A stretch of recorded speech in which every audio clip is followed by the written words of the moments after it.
Olá pessoal, tudo bem? Estamos aqui de Olá novo com o pessoal, nosso tudo bem? Estamos podcast, aqui o de novo com Roadcast, o e hoje eu tenho nosso assim um podcast, grande o prazer de estar aqui com o meu amigo, o Dr. João Emílio Santos Carvalho de Almeida, que tem assim uma experiência muito grande em vários setores do conhecimento humano, né?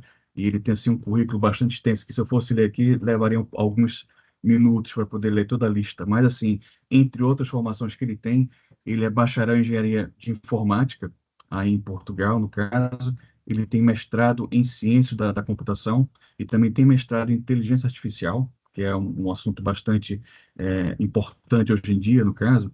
Ele tem mestrado em segurança contra incêndios urbanos, né? Ele tem doutoramento em engenharia de informática. Ele é pós-graduado em cloud computing e virtualização. O João também é consultor para várias empresas, consultor privado para várias empresas. Ele também trabalha como acadêmico em várias instituições. Então, assim, ele tem uma gama de conhecimento, uma gama de qualificações que vai nos presentear hoje com a sua presença aqui virtualmente, para nós conversarmos um pouco mais sobre alguns pontos, né, João? João, bom ter você aqui conosco. Olá, Rodrigo. Antes de mais, muito obrigado pelo convite. É uma alegria enorme estar de novo contigo, mesmo que virtualmente. Já não estamos juntos há bastante tempo. Já Pois nos é. conhecemos há uns anos, há uns anos muito largos, muito largos. Possivelmente já estiveste aqui no Porto, não é? Na minha terra natal, em visita. E muito obrigado por estar aqui. Eu que agradeço. Inclusive, foi aí no Porto, quando eu estive aí contigo, há 10 anos atrás, acho que foi em 2014, que a gente fez uma gravação bastante simples, né? Que lembrava o que hoje é um podcast, né? Então, a gente fez uma gravação no YouTube, né? Conversando também sobre assuntos É que verdade, talvez vamos falar hoje também. Então, foi em 2014, se eu não me engano, tive aí. foi E antes 2014. foi lá em Lisboa, né? Olha só, o tempo Sim, corre, né? foi Corre. em Lisboa, foi em Lisboa. Fui ter Exatamente. contigo de Acho que propósito. É foi. verdade, é verdade. Pessoalmente, nós nos vimos a última vez foi em 2015. Ele estava a conversar, né, na conferência, eu, você e a Em Elizabeth Málaga, também, e isso lá Elizabeth em Carvalho. Málaga, né? Naquele congresso lá. Então, 2015, praticamente quase há 10 anos atrás também, né? É Já vai verdade, ser, em é breve, olha. verdade. O tempo voa, mas sempre em contato virtual, né? Isso é importante.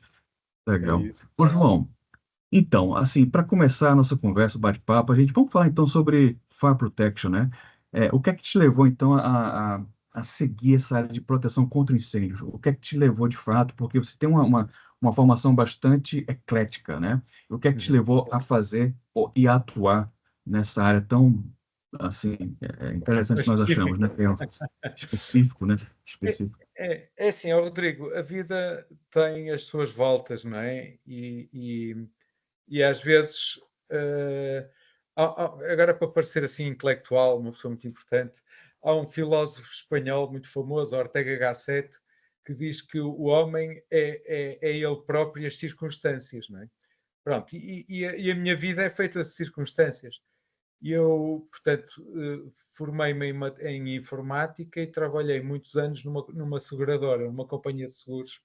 Tive 14 anos lá. E, entretanto, sempre fui fazendo outras coisas paralelamente, e uma delas era, eu dava apoio a um gabinete de projetos de engenharia, de engenharia, como nós chamamos de projetos de especialidade. Portanto, não, é um gabinete que ainda hoje existe, e bastante grande, que faz projetos de eletricidade, não é? E todas as especialidades ligadas e mecânica. E uma das especialidades que na altura ainda não era, isto já foi há 25 anos, praticamente, foi em 99, uma das especialidades que na altura não existia praticamente como especialidade era a segurança integrada, que também tem a segurança contra incêndio. Portanto, que tem não só a segurança contra incêndio, mas também a segurança contra a intrusão, a Uhum. videovigilância, não é? O CCTV. Já agora, se eu falar muito rápido, que eu às vezes entusiasmo, por causa do meu português, para quem está a ouvir, não vou tentar falar um pouco mais lentamente. Pronto, e então, nesse gabinete, eu comecei a montar, que eles estavam a iniciar, é de um familiar meu, de um primo. Ele começou a montar a parte informática, mas eu comecei-me a interessar pelos projetos. Ele tinha projetos muito grandes na área dos centros comerciais. Na altura ia haver o Euro 2004 em Portugal e o estádio aqui precisamente da nossa cidade, que é do Futebol Clube Porto, estava a começar, ainda nem sequer estava em construção, mas era preciso fazer, trabalhar nesse projeto, e esse gabinete desse meu primo, eles tiveram que fazer a revisão do projeto todo de eletricidade, e ele na altura pediu-me apoio, porque estava ainda com pouca gente a trabalhar, para fazer a coordenação do relatório final, que era em inglês. Pronto, eu, como informático, não é? Inglês é segunda língua para mim. E escrevo rápido. E então eu compilava a informação que os vários engenheiros iam enviando e fazia os relatórios em inglês. Portanto, era aquilo que se chama um gestor de projeto, que é pôr os outros a trabalhar, mas eu não fazia nada, praticamente. E eu sempre gostei de trabalhar, de mexer. E eu, antes de ir para a informática, tinha pensado precisamente seguir eletrotecnia, era um bocado o meu alvo. E então comecei a relembrar coisas que tinha estudado de eletrotecnia, ao ver aqueles projetos, ia perguntando: olha, o que é isto e o que é aquilo e tal. Pronto. E eu já estava um bocado cansado da informática na altura, e passado pouco tempo acabei por sair da companhia e fiquei a trabalhar a tempo inteiro nesse gabinete. A segurança cá em Portugal, no início do século XXI, era incipiente, era uma coisa muito, muito básica. E então, como não havia praticamente ninguém a fazer projetos de segurança, e eu não percebi nada daquilo, mas a maior parte das pessoas também não, portanto foi fácil entrar no processo, porque estávamos numa fase inicial, todos a aprender uns com os outros. A própria legislação tinha saído umas versões iniciais que depois foi completamente alterada anos mais tarde. E é aí que surge o tal mestrado que eu, entretanto, acabei por fazer em Coimbra, na Universidade de Coimbra, que foi uma oportunidade rara e quase única, porque só teve 2 edições.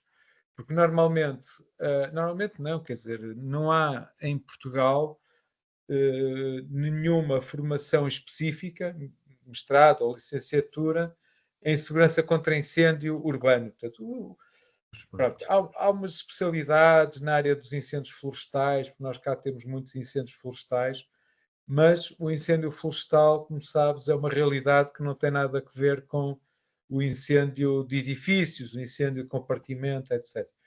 Mesmo até a própria indústria é uma realidade diferente.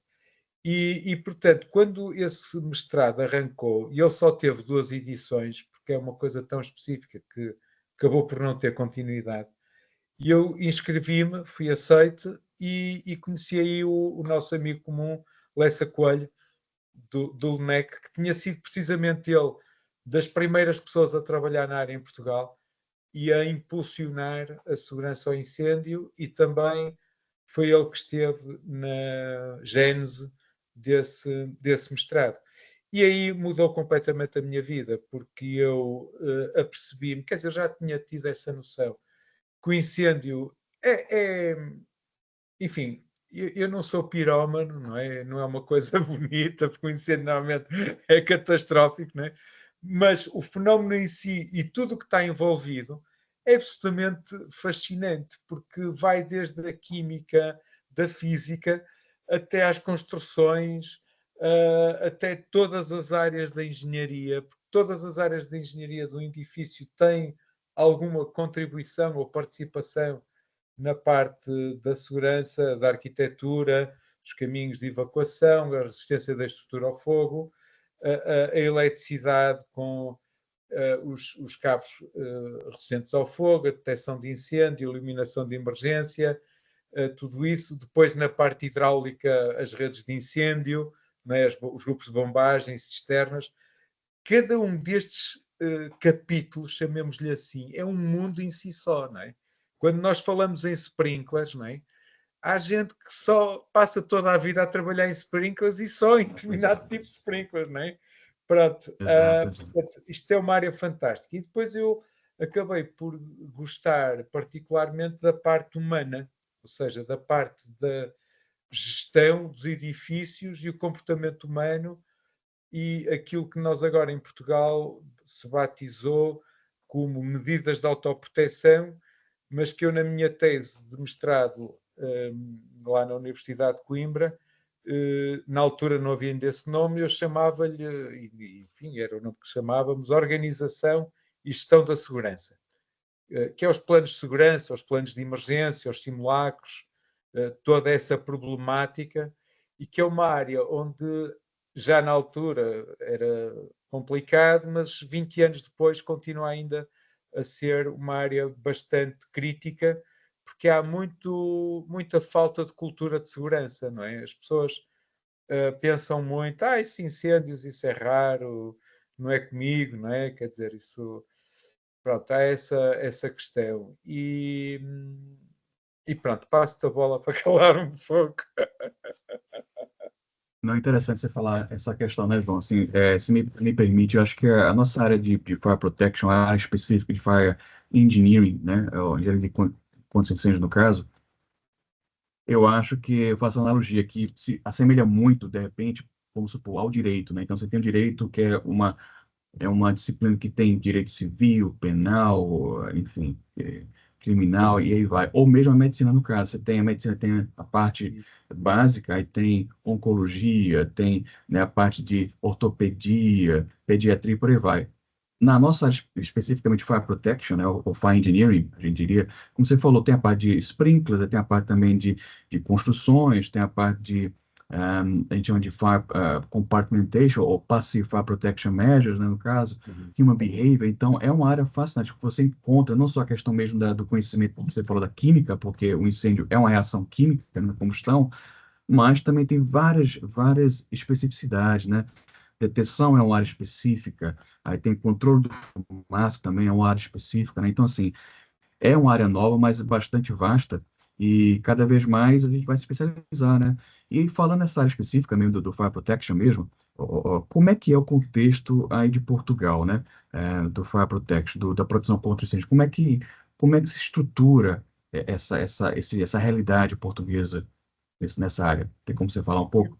Muito bem, ora bem, recuando assim uns anos, a nível de onde começa tudo, que é no projeto de arquitetura, não é? Que é o projeto base, isto falando no projeto ainda, nós temos um regulamento que é salvo erro é de 1951, que é o Regulamento Geral de Edificação e das Edificações Urbanas, que é o RGEU, que é ainda enfim, em Espanha eles têm uma coisa chamada o Código Básico de Edificação, o CBE, algo assim.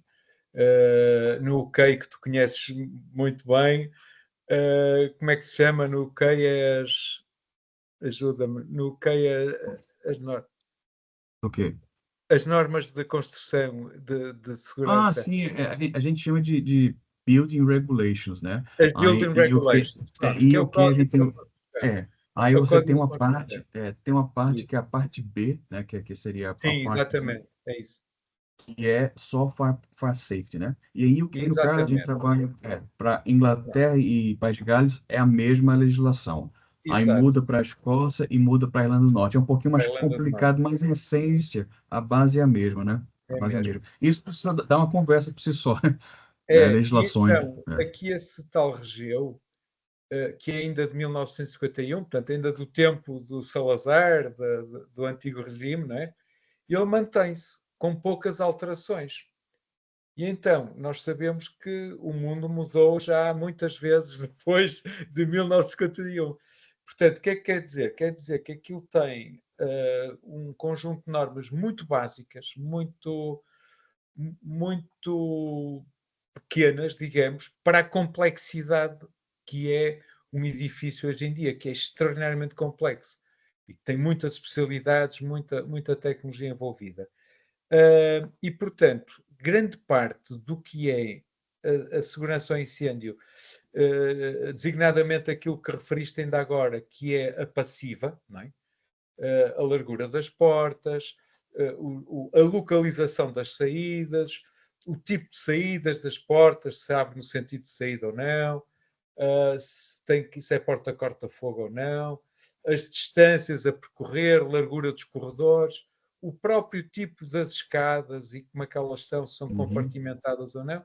Nós chamamos as vias verticais de evacuação, as vias horizontais de evacuação.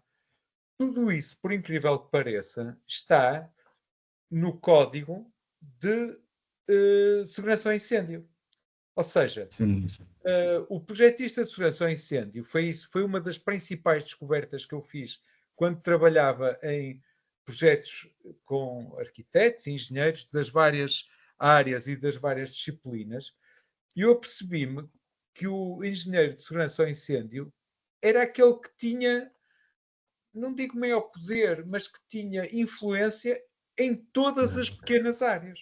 Não há área nenhuma, exatamente. nenhuma, É, até o paisagista ou o que faz a implantação é. tem que ter os arruamentos, isto se for, por exemplo, um campus, não é? Ou assim, um edifício grande que tem, portanto, vias interiores, não é? Que entra, essas vias têm que ter também os arruamentos interiores têm que ter determinadas características para o caminhão dos bombeiros poder Uhum. entrar e poder fazer o socorro.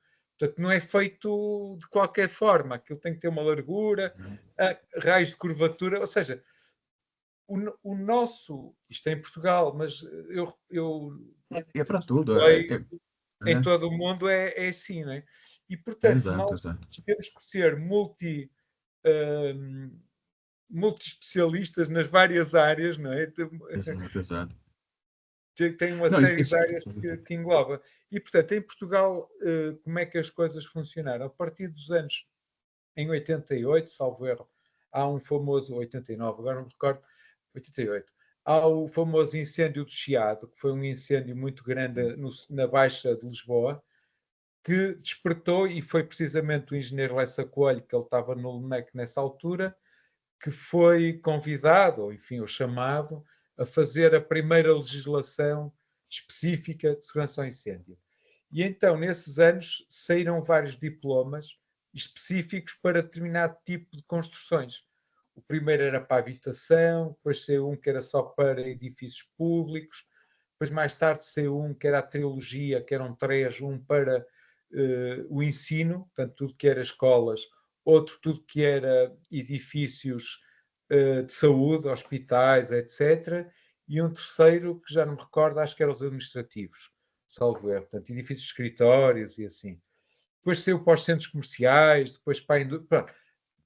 Saíram vários diplomas que, entretanto, eles não estavam coordenados entre si. Uns diziam uma coisa, outros diziam outra, portanto, havia aqui uma certa falta de lógica e de coerência entre eles. E percebeu-se que era necessário fazer, como acontece em Inglaterra e como acontece em muitos países e em Espanha, fazer um código unificado.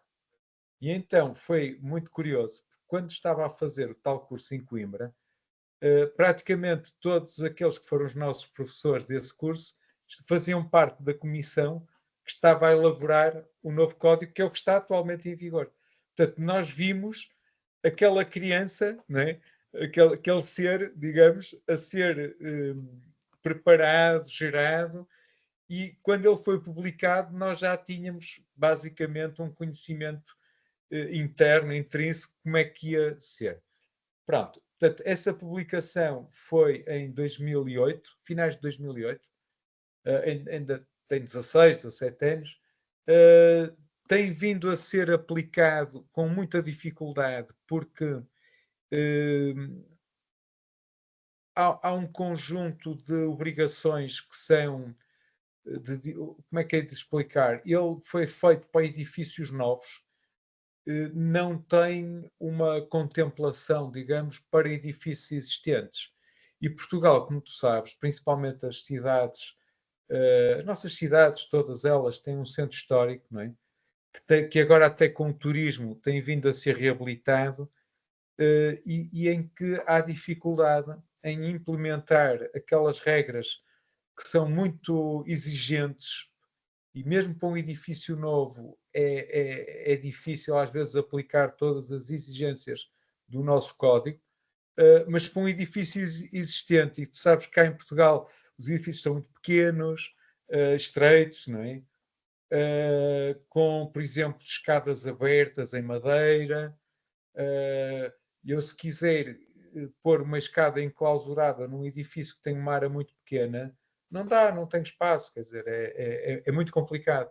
Ou se quiser, por exemplo, pôr um grupo de bombagem em uma cisterna, num edifício pequeno, que não tem área sequer, não consigo fazê-lo, não é? E, portanto, há aqui uma dificuldade entre a realidade e aquele regulamento que é muito bom, muito otimista, mas este otimismo encerra aqui uma certa ironia. Estou a buscar este vocábulo de otimista, porque ele seria fantástico no mundo ideal, mas no mundo real é difícil a aplicação e às vezes fica complicado. Depois há outro problema, que é, como em todos os países, quase, pelo menos que eu vou ouvindo, os nossos projetos têm que ser validados pela autoridade, não é? Aí no Brasil também sei que acontece, não é? Vai aos bombeiros, não é? Aqui também, antigamente, ainda hoje se diz vai aos bombeiros, mas não é verdade. Aquilo é um gabinete de técnicos, não é? De engenheiros, de arquitetos, que por acaso alguns estão em corpos de bombeiros, agora já nem tanto, até estão na proteção civil. Portanto, foi criado um corpo especial que nós chamamos Autoridade Nacional de Emergência e Proteção Civil, tem este nome grande, e portanto eles é que fazem a validação do projeto, vão ver se está conforme a legislação, muitas vezes não está, e aqui é que começam os problemas, porque por vezes há alguma. O próprio regulamento, a forma, o português, aquele português técnico de direito, não é? Que às vezes não é muito fácil de interpretar e tem referências para aqui, para lá. Nós, para às vezes conseguirmos ler um parágrafo, temos que andar a saltar para trás e para a frente, porque é de acordo com o artigo, não sei o quê, que está para trás, o número, a linha B, não sei o quê, tal, tal. E, portanto, aquilo está tudo interligado de uma maneira que não é fácil conseguir descodificar. E os técnicos que analisam processos muitas vezes têm dificuldade e há aqui alguma. Não queria dizer discrepância, mas há aqui alguma desintonia entre as zonas. Ou seja, o do Porto analisa de uma maneira, o de Lisboa outro, o de Coimbra outro, o de Viseu outro. Ou seja, dependendo da região, é uma das queixas que todos os projetistas e donos de obra fazem, por exemplo, um dono de obra que tem lojas ou uma determinada empresa que tem delegações em muitos sítios, não é? Ele diz, no Porto pedem uma coisa, em Lisboa pedem outra, em Viseu é outra, e portanto, e depois é complicado fazer esta gestão. Pronto, nós neste momento estamos já há uns anos, e eu particularmente, como o meu orientador foi sempre, quer no mestrado, quer depois no doutoramento, foi o Dr. Leissa Coelho, que é do Laboratório Nacional de Engenharia Civil e que teve-se, de alguma forma, ligado às comissões que foram fazendo as várias versões e evoluções da legislação. Pronto, tenho tido algum conhecimento, conversas que vamos tendo, que o próximo passo, que é o óbvio, é passar do prescritivo para o exigencial, não é? O performance-based design, não é? Pronto, que é aquilo que é usado em alguns países do Norte, nos Estados Unidos penso que sim, também, que é essa possibilidade, mas em Inglaterra e noutros países anglo-saxónicos há essa possibilidade. Que nós cá ainda está um bocadinho diferente. Portanto, quando tudo, digamos, tudo aquilo, todo projeto ou todo edifício que é ou pela sua volumetria, ou pela arquitetura, ou por outro motivo qualquer, que é um pouco mais complexo e sai, digamos, dos cânones tradicionais, e esse edifício vai ter problemas no licenciamento, porque vamos ter que ter aqui um diálogo com a entidade licenciadora para os tentar, digamos, convencer da bondade ou das soluções previstas, e eles também normalmente impõem algumas medidas compensatórias. Portanto, há aqui é um pouco difícil. Portanto, nós estamos já há uns anos a esta parte à espera que haja a evolução para um regulamento que reveja alguns aspectos que, entretanto, estão a ficar datados devido à evolução que nos últimos anos a construção tem tido, não é? Sei lá, as fachadas cortina, por exemplo, a questão que nós cá não temos esse problema, mas temos edifícios não muito altos, mas aqueles edifícios que aconteceu muito no Dubai, nos Emirados, etc., cardear as fachadas, não é? Por ter aqueles problemas de fachadas combustíveis em materiais em alumínio e com aqueles materiais da proteção térmica, não é? A proteção térmica normalmente usa poliuretanos ou poli qualquer coisa que são altamente combustíveis, não é? E nós temos que ter materiais incombustíveis. Portanto, há toda essa dinâmica que vai acontecendo. Olha, não, obrigado sim você explorou bastante coisa aí no caso, que eu até acho que até daria, me veio aí o pensamento aqui no caso, de repente a gente podia até de repente conversar numa outra ocasião sobre os regulamentos ou legislação de segurança contra incêndios que tem em Portugal, no Certo. Brasil, em UK, fazer alguns paralelos, né? Porque eu vejo que tem coisas que são semelhantes nos três países, né?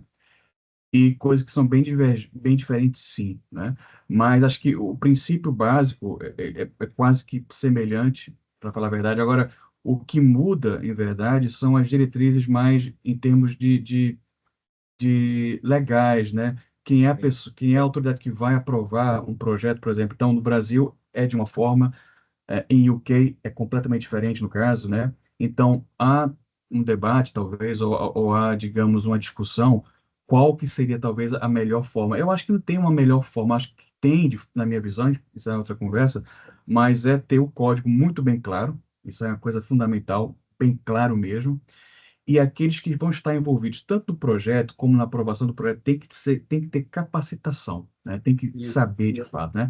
Essas duas vertentes são bem importantes, que eu acho que é um ponto de convergência, né? Entre talvez Portugal, UK, Brasil e demais países, USA, por exemplo, que todos parece que têm essa visão de que isso é necessário, né? De tornar o idioma local, muitas vezes é muito técnico, e muitas vezes também dá espaços para interpretações, né? E aí, se isso por si só já é uma barreira, pode ser, não é? E se pega-se, no caso, profissionais, de repente, que não têm uma capacitação adequada, tanto para aprovar como para fazer o projeto, aí você já tem três caminhos já mal dados, né? Enfim, mas assim, isso por si só é uma Mas boa há conversa, aqui né? também alguns aspectos que não vale a pena focar. Sim, É claro. melhor não entrarmos agora, que é a caracterização do edifício em Sim, termos da sua tipologia e, por exemplo, aquilo que nós chamamos aqui de categoria de risco, que é os vários níveis de tipo de edifício ou a sua complexidade, que variam de país para país. E às vezes o limiar de ter, por exemplo, X andares ou mais um, pode implicar logo uma quantidade enorme de meios ou não é? Em função de aspectos como ou a lotação do edifício, não é? Se for até X tem umas determinadas regras, se for mais do que X pessoas no edifício, passa a ter outras regras, por exemplo, em número de saídas ou em meios que tem que ter, portanto, e aí sim, há muita diferença entre os países, e por exemplo, sei lá, sem dar nomes, mas uma multinacional que tenha lojas de uma coisa qualquer, sei lá, restaurante ou uma marca de roupa, ou seja o que for, e que tem em vários países da Europa, não é? Terá certamente dificuldade em perceber porque é que num país exigem uma coisa, noutro exigem outra. Quer dizer, mas afinal o risco não é o mesmo em todo lado, quer dizer, muito bem colocado. mas porque é que as Exatamente. medidas são diferentes? Quer dizer, para o mesmo tipo de É, estabelecimento, não faz exatamente. sentido, não é? Não faz sentido.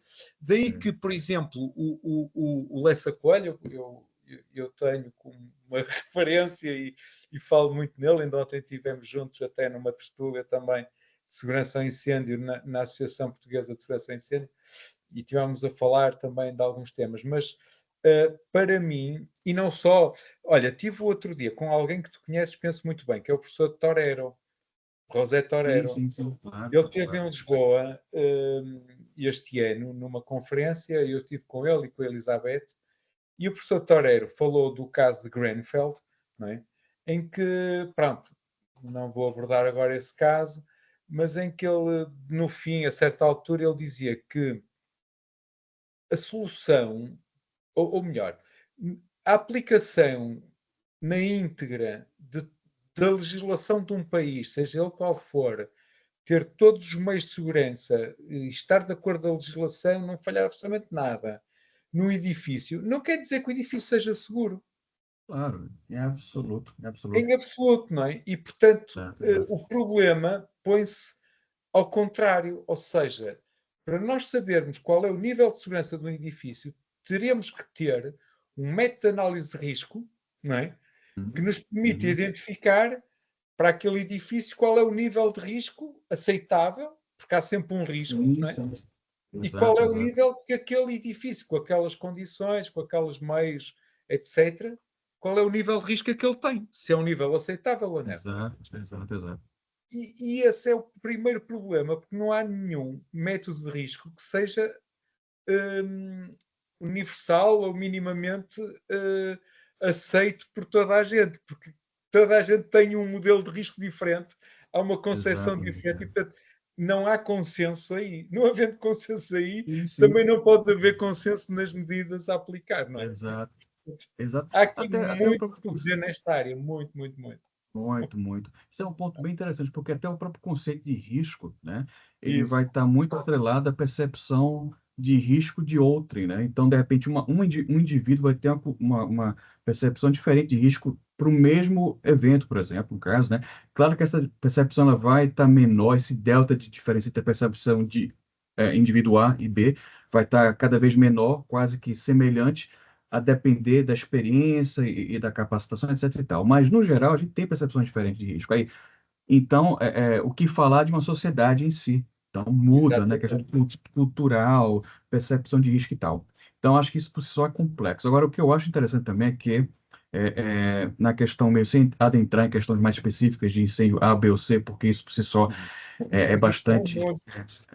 complicado também, questões até legais também, mas eu Uhum. acho que existe uma necessidade, de fato, de haver talvez uma padronização, talvez, né?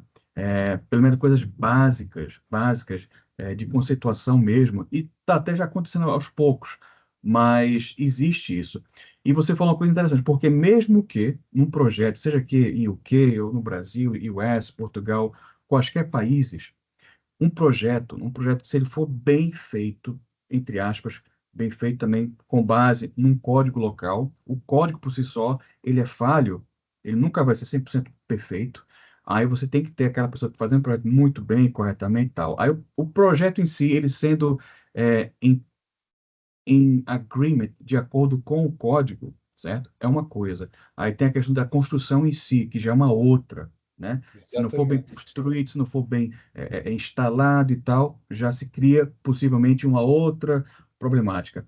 E o principal também, ou também um dos principais, é que, de repente, se você não mantém a edificação corretamente, ou Exatamente. seja, tudo, é toda uma questão que existe uma falha, inclusive em UK, que isso também é uma conversa por si só, Uhum. de todo o processo, né?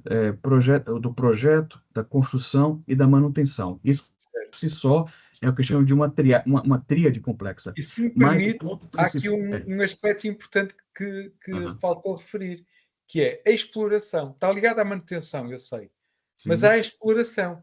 O que é a exploração? Por exemplo, eu trabalhei a certa altura, tive uns anos, ainda uns anos largos, muito ligado a centros comerciais, em que nós fazíamos para o tenant, não é? Portanto, fazemos para a entidade para o investidor, não é? Para, para o dono de obra, como nós chamamos, ou seja, quem faz o financiamento e depois muitas vezes vendia o processo, o centro comercial em si. Uh, Tinha um conjunto enorme de regras, até internas, portanto, nós tínhamos de ter o compliance com, naturalmente, a legislação, mas depois a legislação muitas vezes é o base, não é? É um ponto de partida, não é? Cumprir a legislação é o mínimo. Mas depois há outros níveis exigenciais, até de compatibilizar a segurança com o conforto, não é? Com as outras especialidades, porque há coisas, eu não posso ter determinado tipo de materiais sei lá, idealmente eu teria como materiais de construção usar betão, ferro e metal, que são incombustíveis, não é? Mas isso não seria um edifício muito pouco confortável. Quando eu estou a adicionar, sei lá, pavimentos com alcatifa ou paredes com de papel ou com determinado tipo de revestimento que é altamente combustível, mas que são muito mais bonitos, mais confortáveis, há aqui um trade-off entre os materiais. Mas isto para dizer o quê? Que nós depois tínhamos sprinklers, detecção de incêndio, sistemas altamente sofisticados de segurança, de controle de fumo, registros corta-fogo, uma matriz de comando que liga aquilo consoante o setor, liga de uma maneira, se for no outro, liga de outra, etc. E no fim do dia, ou no início do dia, depois de o edifício construído, inaugurado, historiado, está tudo bem, há aquilo que eu chamei o day after. E o que é o day after? É entregam a chave e aquelas coisas todas a um vigilante, que com todo o respeito que tenho pelos vigilantes, e já trabalhei com muitos, são pessoas, infelizmente, de uma classe baixa, com pouca formação, que têm até um salário muito baixo e, portanto, por todas estas razões, não fazem a mínima ideia do que é. É quase como eu ter um navio altamente complexo e, em vez de ter um capitão à frente, dar a chave ao gourmet, ao gourmet, não é? Portanto, ao tipo mais baixo, ao tipo da limpeza, é que vai gerir aquilo. Não dá, eles não fazem ideia nenhuma. Quando tocam um alarme, o que é que vão fazer? Não tem hipótese, não é? E depois, há outro problema também que referiste muito, muito bem, que é a questão da manutenção, que é, muitos edifícios, eu assisti isto, vi isto ao vivo, quer o antes, quer o durante, quer o depois. A gente faz o projeto, a obra é desenvolvida já por outras equipas, e depois, quando vem a exploração, são outras pessoas que não têm acesso nem ao histórico do projeto, nem acompanharam a construção. E, portanto, não fazem a mínima ideia porque é que tu tens determinados equipamentos, para que é que eles servem. Porque é que um elevador tem um botão de chamada para o bombeiro? Como é que aquilo funciona? Faz ideia. Porque é que há umas botoneiras de comando de desenfumagem mecânica ou natural, ou das claraboias, ou disto ou daquilo? Para que é que aquilo serve? Não sabem, não fazem ideia. E, portanto, é muito. É quase como eu ter um carro super sofisticado que ponho na mão de um fulano que sabe conduzir, mas depois não sabe para que é que serve aqueles botões todos. Para que é que serve isto, não é? Tantos botões. Quer dizer, não usa, não tira partido e, em caso de necessidade, não faz a mínima ideia para que é que aquilo serve, nem como é que funciona. E muitas das vezes não há manutenção. Por Sim, exemplo, sim, sim. eu contava ontem uma que foi muito gira, já foi há muitos anos, num centro comercial que estive ligado, que tinha certificação FM, Factory Mutual, que é top dos tops. Que um grupo de bombagem para sprinklers e para rede de incêndio, top, fantástico. Mas que por motivos do edifício, que era muito grande, um centro comercial muito grande, estava no menos não sei quantos lá na cave, nas profundezas. E, portanto, num sítio de muito difícil acesso e longe de tudo.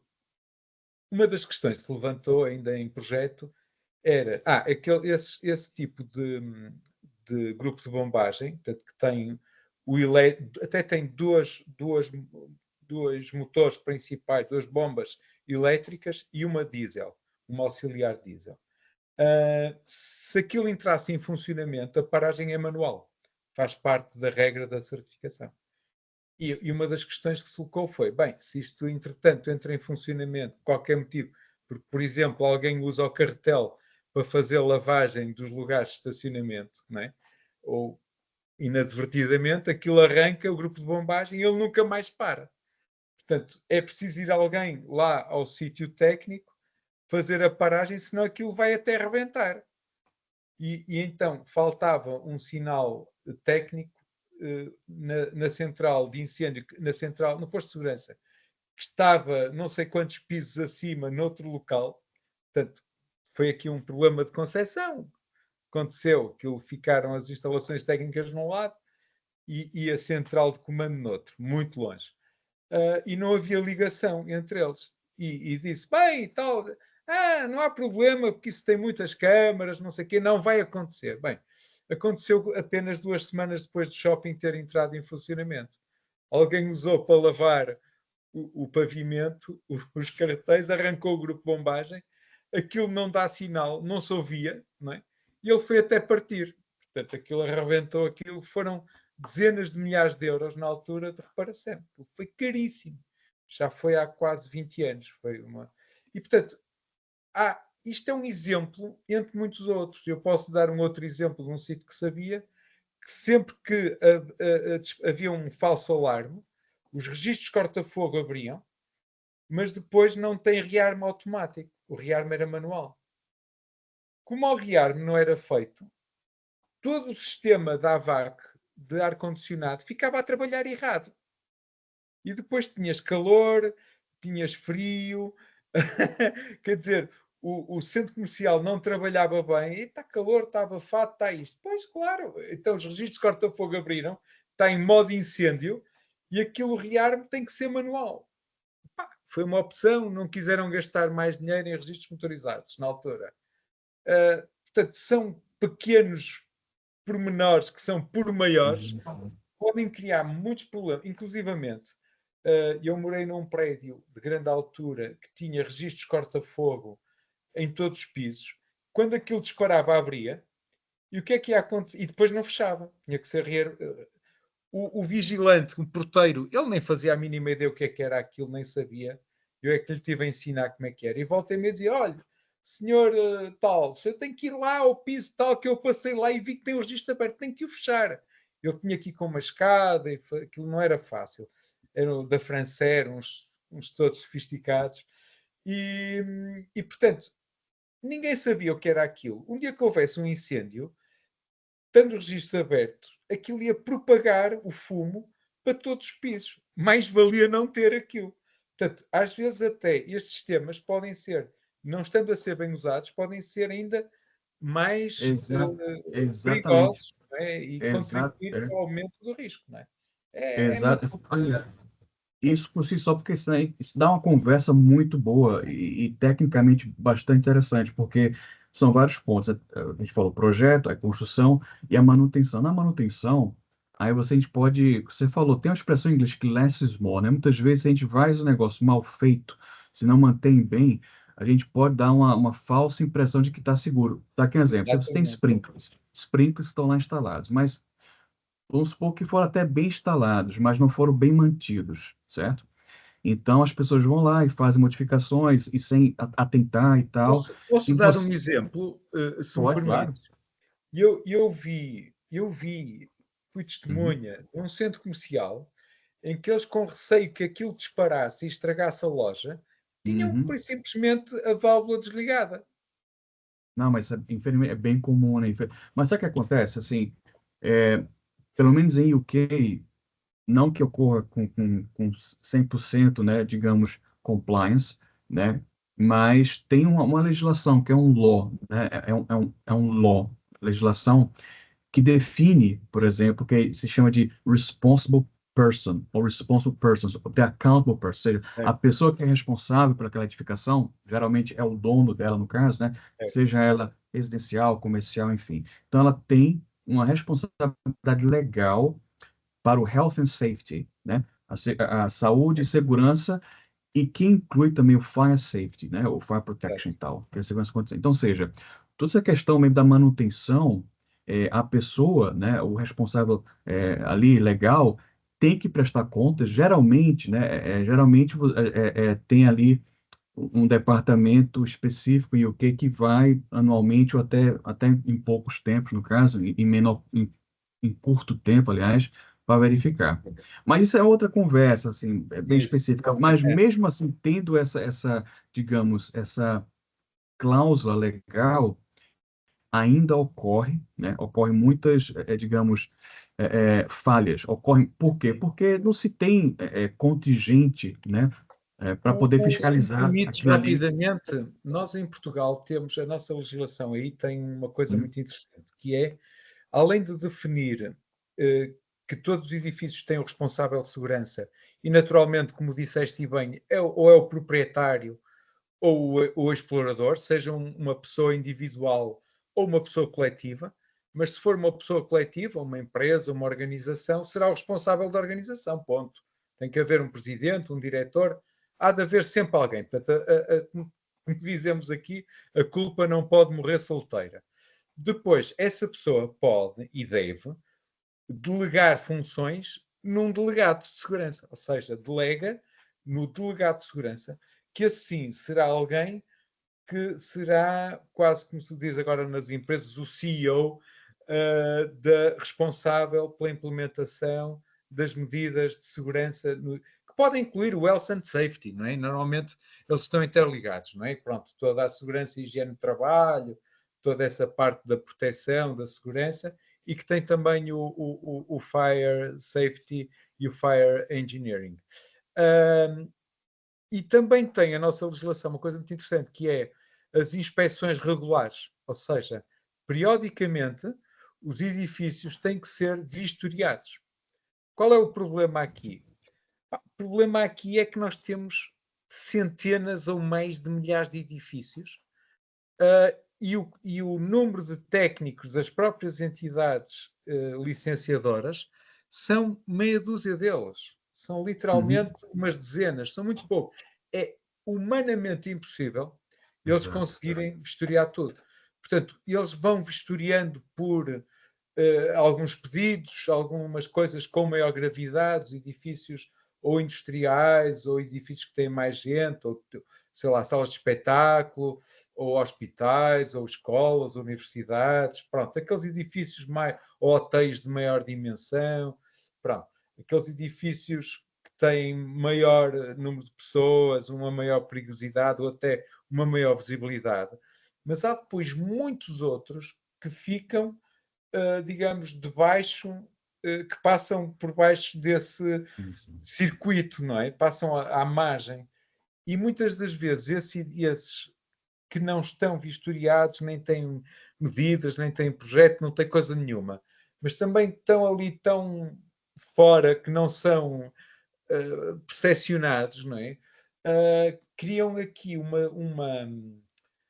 uma questão que é uma concorrência quase desleal, porque isto tem custos, não é? Isto é caro, obriga a investir meios, não é? E aqueles que têm tudo de bem têm que gastar muito dinheiro nos meios, mantê-los, formação das pessoas, simulacros, etc. Os que não têm nada, pois obviamente não têm nada, se não têm nada é mais barato. Portanto, há aqui ainda um desfazamento entre o que seria ideal e muita realidade que ainda não atingiu. Mas pronto, é um caminho que se vai fazendo, tem que se ir fazendo lentamente e esperemos daqui a uns anos melhor. Pois, uma conversa boa, né? Olha só, realmente é bastante densa, né? As vertentes de conversa aqui e muito esclarecedor também. Obrigado, João.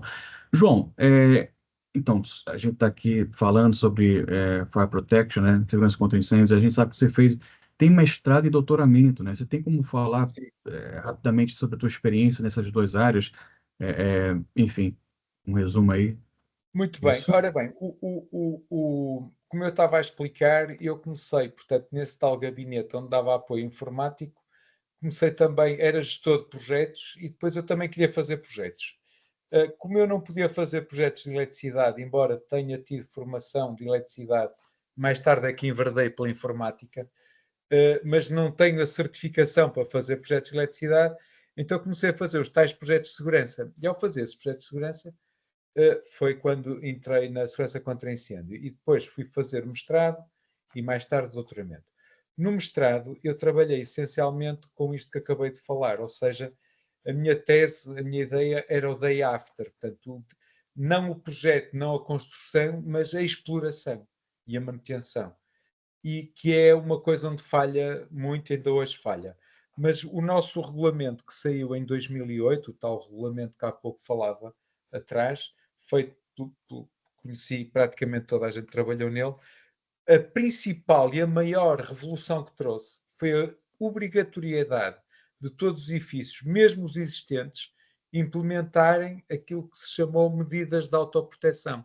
Ou seja, em função da perigosidade, de pessoas, etc., tem que ter algumas medidas de autoproteção, que pode ser apenas o registro da manutenção dos extintores, se só tiver extintores, ok? Ou pode ser, então, a obrigatoriedade de fazer simulacros, dar formação às pessoas e ter, naturalmente, registros da manutenção periódica de todos os sistemas. Portanto, a minha tese, na altura, eu chamei-lhe Organização e Gestão da Segurança e da necessidade de implementar uma cultura de segurança e de haver responsáveis de segurança nos edifícios, todos os edifícios terem ou contratarem isso fora, não é? Pronto, há um especialista que é responsável por vários edifícios e que faz a manutenção. Eu tenho feito muito algum desse trabalho, embora considere que é uma área onde há muito ainda por fazer no nosso país. O meu doutoramento foi uma área um pouco diferente. O meu doutoramento, na altura, eu quando fiz o doutoramento já tinha acabado o mestrado em Coimbra. O mestrado em Coimbra era bastante eclético, ele era multi-área, digamos, não impunha nenhuma limitação. Nós tínhamos um engenheiro informático, era eu o único, acho eu, mas tínhamos gente que vinha civis, mecânicos, de eletricidade, inclusive até de outras áreas de formação, mas que estavam de alguma maneira ligados à segurança contra incêndio e portanto, era multicultural quase, em termos multiacadémico. Quando eu fui para o doutoramento, teve que ser mais específico e eu não podia ir para a faculdade, para civil, porque eu de raiz não sou engenheiro civil, embora tenha feito muito trabalho, naturalmente no mestrado, cálculo portanto, aprender a dimensionar estruturas ao fogo, metálicas, de betão, aplicação dos eurocódigos, tudo isso. E então fui digamos, encaminhado para a faculdade não, neste caso, Departamento de Informática. E no Departamento de Informática, bem, tinha que fazer simulações. E algumas das simulações, tirando aquelas clássicas de usar o FDS e como é que se chama o outro dos dois modelos das camadas? O PyroSim. Não, o mais simples é o FDS. O CIFAS, né? Que é o CIFAS, isso, o CIFAS. Eu achei que era interessante, como eu tinha estado no mestrado na parte da exploração e dos simulacros e da formação, que seria interessante ter alguma forma que permitisse. Eu descobri que havia os simuladores pedonais, não é? O Exodus, não é? Foi aí também que te conheci, não é? Com o. Sim. Como é que se chama o professor de Inglaterra? Professor Ed Galea. O Ed Galea, professor Ed Galea e toda essa gente que trabalha nessa área, e eu fiquei apaixonado. Eu vi, é um mundo que nunca mais acaba. É verdade, é verdade. Ou seja, uma coisa, uma pequena parte do comportamento humano no fire safety, que quando abrimos essa porta aparecem galáxias autênticas, é infindável. E então eu fiquei deslumbrado, aquilo vai desde a psicologia, da sociologia, além da cinemática, comportamento humano. Pronto, e eu tinha que me focar, andei ali bastante tempo perdido, porque eram tantas coisas, e a ideia que na altura, depois de muitas voltas, foi usar o conceito do serious games, não é? Os jogos sérios, que basicamente o que é? Nós, quando eu comecei a colaborar com a Faculdade de Engenharia, com o professor Rosaldo Rossetti, que era lá, o responsável por essa área, e é de uma coisa que tem um nome muito bonito e muito interessante, que é Laboratório de Inteligência Artificial e Ciências da Computação, LIAC. Tem este nome assim muito grande. E então, o professor Rossetti, ele tinha andado a investigar simuladores pedonais e tinham tentado construir um. Só que aquilo programado do zero em C ou em Java era muito código, era uma coisa muito complicada para ser apenas uma ou duas pessoas a manter, e então achamos que aquilo nunca na vida iria ficar pronto, tal como agora também falhou-me o nome, como é que se chama o dos nossos amigos do PyroSim, os outros? O Pathfinder, o software. O Pathfinder, não é? O Pathfinder, da Thunderhead, não é? Da Thunderhead. Isso. Que eles desenvolveram um de raiz, não é? Aquilo é uma loucura, fazer aquilo tudo de raiz. E então, aí eu lembrei-me, tive uma ideia daquelas ovo de Colombo, que é uma coisa super simples, mas pronto. Mas foi interessante, já naturalmente já existia, que é usar os motores de jogos, portanto, basicamente são frameworks já, portanto, plataformas já criadas para desenvolver jogos 3D, não é? Onde se faz os Counter-Strikes e esses jogos, que há vários, mas há dois que são os mais famosos, que é o Unity e o Unreal. Pronto, aqui na altura o Unity era o que estava mais popular, na moda, tinha uma versão free, era interessante desenvolver. Hoje em dia está-se a usar mais o Unreal, mas na altura o que é que eu imaginei? Nós também temos aqui, depois era outra conversa também, nós ainda na segurança ao incêndio e em muitos projetos continuamos a trabalhar em 2D, ou seja, é AutoCAD. AutoCAD, enfim, o equivalente, né? Pronto, mas em 2D. E temos que passar para o BIM, para o 3D. Eu acho que no Brasil estão muito mais avançados que nós, penso que já é quase que imperativo usar BIM. Em Londres também, no UK deve ser também. E o que, não, assim, em UK, por exemplo, UK tá mais, né, em relação ao Brasil, mas ainda está aquém do que deveria ser. Por quê? Porque só é uma imposição ou um requirement, né, uma exigência para projetos que são públicos, de infraestrutura, né, rail, aí é exigido. Então, de forma que não todos os projetos têm o BIM, porque não é exigido ainda, mas está bem avançado, sim.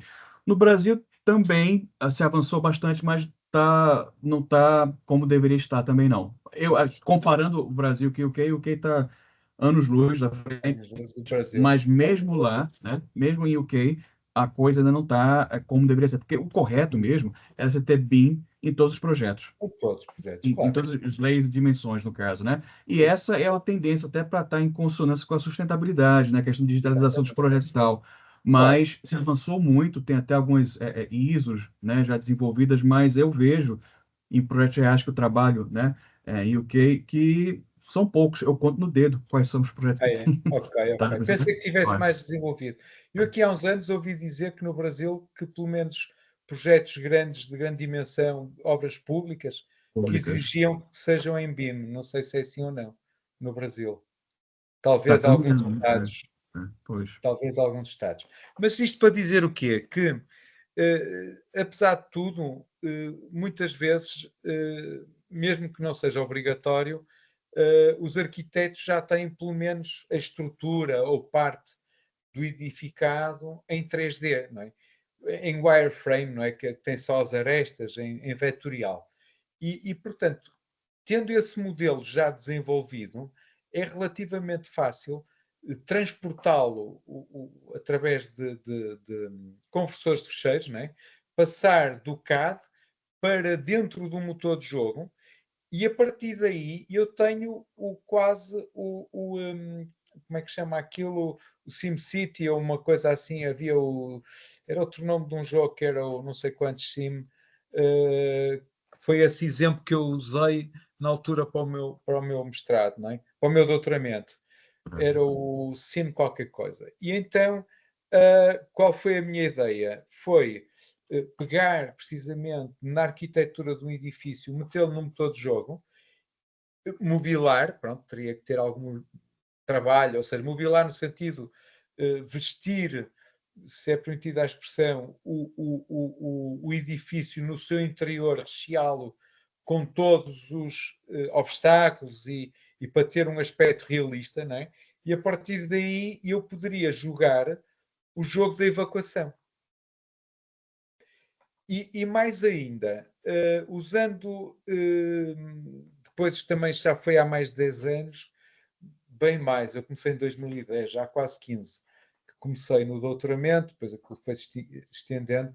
A ideia também era usar plataformas tipo MMORPG, que é aqueles jogos, como é que é? Massive Player, não me recordo agora do nome, mas portanto são aqueles jogos tipo Counter-Strike em que tens várias pessoas em que estão no mesmo ambiente colaborativo, não é? Cada um no seu computador, mas o ambiente tridimensional, espacial, onde eles se encontram, virtual naturalmente, é o mesmo. E em que o jogador que eles estão a manipular, o seu avatar, é a sua persona naquele ambiente digital, que poderia ser, numa situação real, estar num edifício e ter que ir para a saída. E, portanto, eu na altura propus esse modelo como forma de iniciação do comportamento humano, ou seja, como forma de nós conseguirmos obter informação com base nesse tipo de simulações que pudesse alimentar os simuladores pedonais.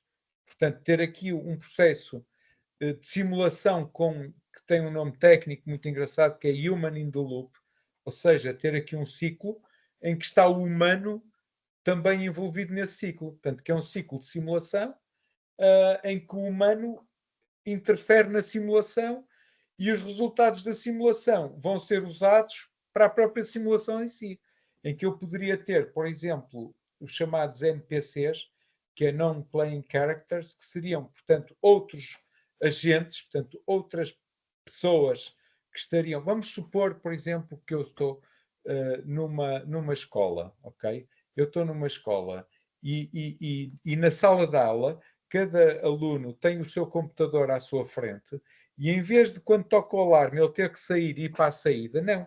Ele faria isso no próprio computador. Portanto, teria um jogo com exatamente a réplica da arquitetura daquela escola, da sala de aula, de todos os compartimentos da mesa, etc. E ele teria que, portanto, controlar o seu jogador no jogo, encaminhá-lo para a saída. Eventualmente até usar um extintor ou carregar no botão de alarme, tudo isso que fosse necessário. Sendo que ele poderia estar a jogar com os outros meninos, os outros alunos ou meninas, ou o que for, daquela escola e estarem todos num computador, ou então podia estar sozinho e haver agentes, não é, que simulassem os outros utilizadores, mas com agentes esses que tivessem um comportamento baseado em recolha de dados de experiências reais. Pronto, e então o que é que eu fiz? E depois um cenário ainda muito mais interessante. Um dos sítios mais complicados de fazer evacuação são os hospitais e lares de idosos ou de séniores, não é? Cidadãos séniores. Portanto, lares de terceira idade, pessoas de idade que têm limitações na locomoção, limitações na audição, na percepção do incêndio e às vezes até limitações cognitivas, já não estão, portanto, não conseguem reagir, não conseguem obedecer às ordens e podem ter até estar acamados ou em cadeira de rodas. E, portanto, muitas das vezes essas instituições têm, então à noite, têm pai de 2 ou 3 pessoas para não sei quantas pessoas, não é, que têm ali. E como é que eles vão fazer a evacuação? Porque nós sabemos que o incêndio, também é uma coisa muito curiosa, quando se faz um simulacro, normalmente faz-se a chamada evacuação total, que não é realista. Porque se eu tiver, por exemplo, um hospital ou uma clínica que tem vários pisos, vários compartimentos, o incêndio vai começar num compartimento. Eu tenho que primeiramente evacuar aquele compartimento, eventualmente os adjacentes, mas eu não tenho que pôr toda a gente na rua. Não faz sentido, não é? Porque, entretanto, também vêm os bombeiros, estas coisas demoram tempo, as forças de socorro exteriores têm que vir e vão intervir e vão eventualmente apagar o incêndio. Eu, se estiver acamados, eles têm que ser deslocados na horizontal para para outros setores corta-fogo dentro do mesmo piso. Eu não posso andar com acamados por escadas abaixo, não posso usar os elevadores. É muito complicado. E se tiver pessoas que estão ligadas a máquinas, não é? Ou com soro, ou com aquelas máquinas, não sei o quê, cheias de tubos e tal. Eu não posso mexer naquelas pessoas. Portanto, posso deslocá-las ligeiramente para o quarto ao lado, ou para outra enfermaria, não é? E então, a quantidade de variáveis que há nos simulacros, normalmente, vai tudo embora. Isso não é realista. Exato, Eu, exato. eu, se tiver um hospital que tem, por exemplo, 100 compartimentos, eu tenho 100 hipóteses diferentes de ter, ou 100 cenários diferentes. Como é que eu testo isto? É impossível. Mas se tivesse um jogo que, sem andar com as pessoas para trás e para a frente, sem ter que cancelar cirurgias, sem ter que correr o risco de causar algum problema nas pessoas. Mas fazê-lo através de um simulador, de um jogo de computador, seria absolutamente fantástico. Esse é um sonho que eu acalento há vários anos e que gostava, ainda não vi ninguém fazê-lo, já tentei várias vezes, é preciso financiamento, é preciso mais, é um sonho que eu tenho e, portanto, a minha tese de doutoramento foi nesse sentido. Foi nesse sentido. João, isso é fascinante. Eu acho que esse tema em si, eu concordo com você também, vendo por aí, né? Você sabe mais que eu, porque é sua área específica, mas eu não tenho. Eu vi uma época, há uns anos atrás, antes da pandemia, algumas pessoas pesquisando um pouco mais sobre serious games, né? E a aplicação dela, desse tipo de técnica digital para evacuation e tal, mas nunca mais eu vi Não, algo publicado correu. e que nada progrediu.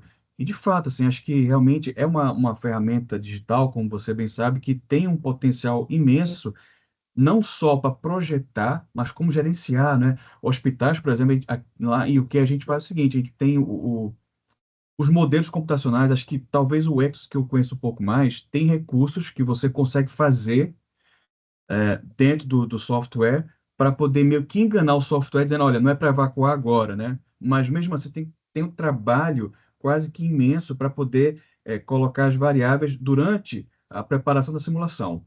Mas Pois. mesmo assim é bem complicado. Você pegar um hospital que você deu aí como exemplo, no caso, a gente usa o que a gente chama de Progressive Horizontal Evacuation, que seria a Exato, evacuação exatamente. horizontal progressiva, né? Para cada Isso. compartimento, né? E isso, no modelo computacional convencional, o único que eu sei que faz, talvez, é o Exo e talvez o Pathfinder, mas mesmo assim, Pathfinder faz também, tinha qualquer coisa nesse sentido, tem uma há uns ferramenta, anos. mas mesmo assim, tem que ter alguém que saiba usar bem esse Muito, modelo para poder fazer um trick, né, com claro. software. Mas eu acho, olha, João, essa é uma conversa que também, por si só, são vários tópicos aqui, né? Vários Eu temas, cada identifiquei um deles dá. legislação de incêndios em vários países, quais são os paralelos e comparações, no caso, Uhum. a importância da manutenção pós-construção, né? Isso por si só também é fundamental. E esse é o tema aqui no que seria, no caso, Serious Games, né? Como é que. Olha, eu vou tomar a liberdade de te convidar para outras conversas aí, porque senão a gente vai ficar aqui Agradeço. horas e horas, né? Isso, Muito isso, bom, João, isso. muito bom, bacana. Foi muito E bom também, de falar repente, até também contigo, foi falar uma sobre maravilha. karatê, que você também é faixa preta em karatê, né? Olha só, também tem outro tema. Já Não, pensou? isso em miúdo é daquelas coisas. Também toco música, não Poxa. é? Também vou Ó, tocando tá música. vendo? São Aliás, vários tu pontos para também conversar. tocas, também és músico, não é? E tens as tuas Não, eu, não sou- composições. eu faço ruído, não, eu sou músico, Ah, não sou. O meu irmão, não. ele eu sou Vamos ver músico, o muitos seu níveis de filho, música. você. Pô, tá bom, João. João, muito obrigado pelo seu tempo aí, Olha, né, um pela abraço sua. grande. E a gente se fala então em breve, né? Um abraço, Isso. hein? Espero Valeu, ver-te em João. breve, pessoalmente. Um abraço. Tudo bom, Vamos ver, um tudo bom, abraço, hein? Tchau, tudo tchau. bom.